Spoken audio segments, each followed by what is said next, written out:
let me ask you just straight up. Why should African American voters cast their ballot then for you? I mean, we understand voting against something. So let's turn it around and talk about voting for something.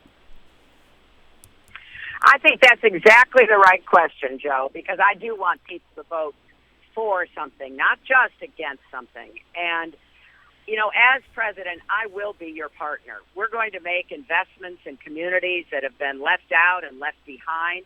I want us to make the biggest investment in good-paying jobs since World War II, including $20 billion to tackle the challenge of youth unemployment. We will ban the box and do more to help people who paid their debt to society find jobs and housing when they get out.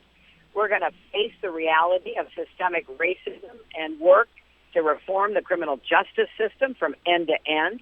I will do everything I can to beat back the assault on voting rights. I have been doing this work for more than 30 years. I like to compare what I've been doing with what my opponents did. You know, back in the 1970s, I got out of law school.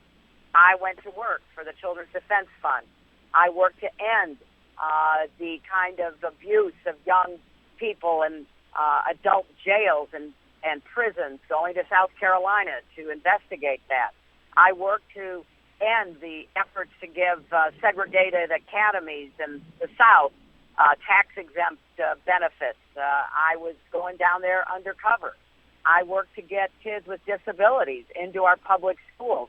What was he doing? He was being sued by the Justice Department for discriminating against African Americans who wanted to rent apartments in the buildings that he owned.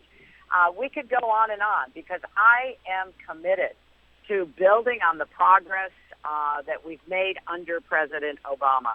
And I've laid out a comprehensive agenda to do that. I'm proud to have the support of the President and Mrs. Obama. They've been out working their hearts out for me, making both the positive case and, yes, the case against someone who would rip away our progress and take us backwards.